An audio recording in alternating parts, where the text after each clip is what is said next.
বাংলা ভিশনের বিশেষ সাক্ষাৎকার অনুষ্ঠানে আপনাদের সবাইকে স্বাগত জানাচ্ছি। আমি সুজন মাহমুদ। দর্শক, আমাদের সাথে আছেন বাংলাদেশ ছাত্রলীগের সাধারণ সম্পাদক ওয়ালি আসিফ ইনান। একসাথে সারা দেশের বিভিন্ন বিশ্ববিদ্যালয় থেকে বিতরণ ছাত্রলীগের ইতিহাসে বলা চলে এর আগে হয়নি। এটাতে আসলে আপনি কি বলবেন? দেখুন, এখানে বিষয়টিকে ভিন্নভাবে উপস্থাপন করা হয়েছে।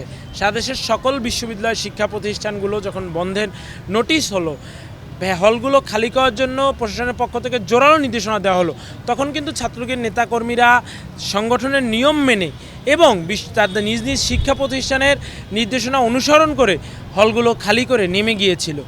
এরপরে কারা পিছন দিক থেকে তাদের রুমগুলোতে গিয়ে ছুরি বসালো, রুমগুলোকে আক্রান্ত করলো, ভাঙচুর করলো, লুটতরাজ করলো, অগ্নিসংযোগ করলো, সেগুলো কিন্তু এখন খতিয়ে দেখার সময় হয়েছে। আমরা দেখলাম যে ছাত্রলীগ যখন ঘোষণা দিলে এবং ছাত্রলীগ যখন মাঠে নামলো, তারপর পরে সংঘর্ষের রূপ নিল। এর দায় কি ছাত্রলীগ কোনোভাবে এড়াইতে পারবে? না, দেখুন, আমরা দেখেছি যে কিভাবে ঢাকা বিশ্ববিদ্যালয়ের বিজয় ৭১ হলে ঢুকে ছাত্রলীগের নেতাকর্মীদের উপর হামলা করা হলো, তাদের মেরে মেরে মাথা ফাটিয়ে দেওয়া হলো। এগুলো কিন্তু কোনো সাধারণ শিক্ষার্থী হয়নি। আমাদের কোনো কোটা সংস্কার যারা চেয়েছেন সেই শিক্ষার্থীরা কিন্তু এই হামলার সাথে জড়িত নয় কোনোভাবেই। এগুলো উদ্দেশ্যপ্রণোদিতভাবে তাদের মধ্যে অনুপ্রবেশ ঘটিয়ে কিছু অসাধু চক্র এই নেক্কারজনক কাজগুলো করে এই সংঘর্ষের সূচনা ঘটিয়েছে, সূত্রপাত করেছে। বাংলা ছাত্রলীগ সর্বাত্মকভাবে চেষ্টা করেছে ধৈর্য ধারণ করে যে কোনো সংঘাত থেকে নিজেদেরকে দূরে রাখার জন্য। তাহলে এই সংঘর্ষের আসলে সূচনাটা কিভাবে হলো? আমরা তো দেখলাম একটা শান্তিপূর্ণ কর্মসূচি, ছাত্রলীগও ছিল, একই সাথে চলমান আন্দোলনের যে শিক্ষার্থী তারাও ছিল। তাহলে আপনি কি মনে করেন যে আসলে এটার সূত্রপাত কীভাবে হলো? এটা সংঘর্ষের রূপ নিল কীভাবে?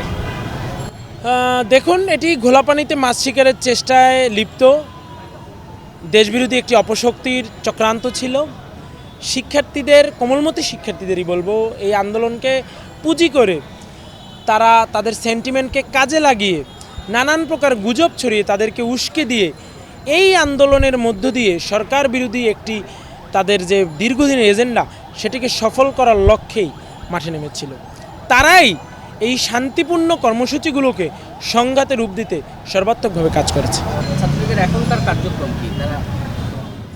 আমরা এই মুহূর্তে মাননীয় প্রধানমন্ত্রী বঙ্গবন্ধু কন্যা একটি নির্দেশ দিয়েছেন যে দেশের চলমান পরিস্থিতির উত্তরণে যে কারফিউ, সেই কারফিউর কারণে অনেক খেটে খাওয়া মানুষের আহারের সমস্যা হচ্ছে, তাদের পাশে দাঁড়ানোর জন্য আমরা ছাত্রলীগ সেই সবসময়ের যে আমাদের মানবিক একটি চরিত্র, সেই চরিত্রকে ধারণ করে আমরা আবারও মানুষের সেবায় নিজেদেরকে নিয়ে নেমেছি।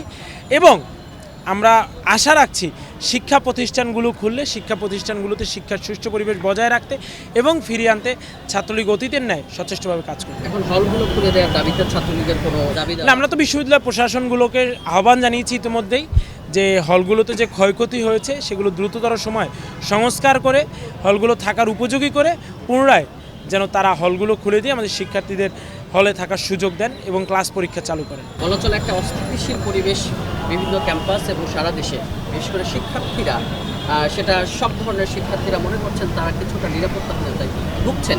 তাদের নিরাপত্তায় আপনারা কী ধরনের উদ্যোগ নিচ্ছেন অথবা তাদেরকে কিভাবে আশ্বস্ত করছেন?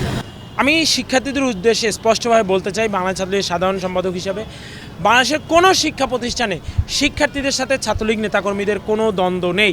বাংলাদেশের কোনো শিক্ষা প্রতিষ্ঠানে ছাত্রলীগের নেতাকর্মীদের সাথে শিক্ষার্থীদের সাথে, ছাত্রলীগের নেতাকর্মীরাও তো শিক্ষার্থী, বাংলা ছাত্রলীগের প্রত্যেক নেতাকর্মীর ছাত্রলীগের নেতৃত্বে আসার কিংবা ছাত্রলীগের কর্মী হওয়ার প্রথম শর্ত হচ্ছে তাকে নিয়মিত শিক্ষার্থী হতে হবে।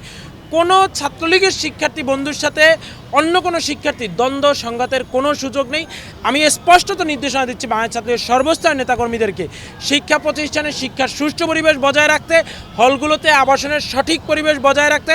ছাত্রলীগ নেতাকর্মীরা যেভাবে অতীতে শিক্ষার্থীদের নিয়ে কাঁধে কাঁধ মিলিয়ে হাতে হাত রেখে কাজ করেছে, সামনের দিনেও আপনারা অবশ্যই সেই দিন অব্যাহত রাখবেন।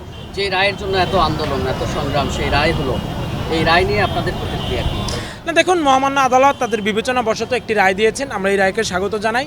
নিশ্চয়ই আদালত তাদের বিবেচনায় তরুণ সমাজের জন্য যেটি প্রয়োজন, যেটির আবশ্যকতা, সেটি মাথায় রেখে এই রায় ঘোষণা করেছেন। শিক্ষার্থীদের এই আন্দোলন ছিনিয়ে নেওয়ার ক্ষেত্রে ছাত্রলীগের ব্যর্থতা মনে করছেন? ছাত্রলীগ তাদের জায়গা থেকে সবসময় সরব ছিল।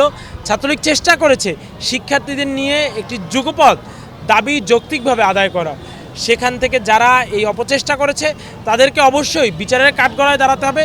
তাদের বিবেকের কাছে প্রশ্ন রাখতে চাই, এই দেশ ধ্বংসের মত্তলীলায় মেতে উঠে আপনারা কী বা হাসিল করতে পারলেন? আন্দোলনকারীরা ঘোষণা করেছিল যে ছাত্রলীগ মুক্ত তারা ক্যাম্পাস ঘোষণা করেছে।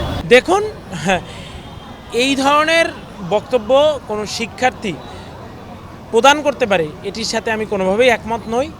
কারণ শিক্ষার্থীদের দাবি যৌক্তিক কোটা সংস্কার, এর সাথে রাজনীতির কিংবা ছাত্র রাজনীতির কোনো সম্পর্ক নেই। ছাত্র রাজনীতি সবসময় এদেশের শিক্ষার্থীর অধিকার আদায়ে যুদ্ধ করেছে, ছাত্র রাজনীতি এদেশেরও শিক্ষার্থীর অধিকার আদায়ে লড়াই করেছে এবং সেই লড়াইয়ের মানসিকতায় বাংলাদেশ ছাত্রলীগ নেতৃত্ব দিয়েছে।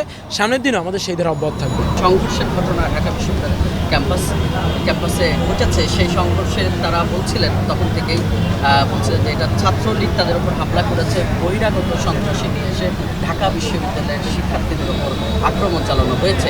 এই ঘটনার সাথে আপনি কতটুকু একমত, অথবা এই ঘটনার ব্যাখ্যা কী? দেখুন, দেশে আইন রয়েছে, আদালত রয়েছে, বিচার ব্যবস্থা রয়েছে। যদি কেউ কোনো কারণে সংক্ষুব্ধ হয়ে থাকে কিংবা যদি কেউ নিজেকে নির্যাতিত মনে করে, তার সুযোগ রয়েছে আদালতের শরণাপন্ন হওয়ার।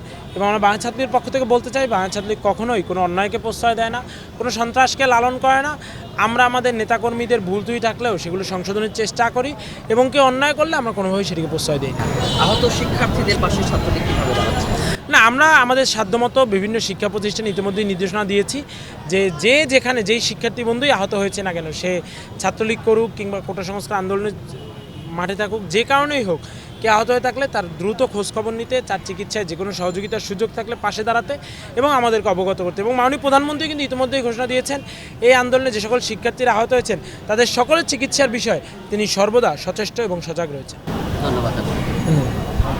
দর্শক, আপনাদেরকেও ধন্যবাদ এতক্ষণ সাথে থাকার জন্য।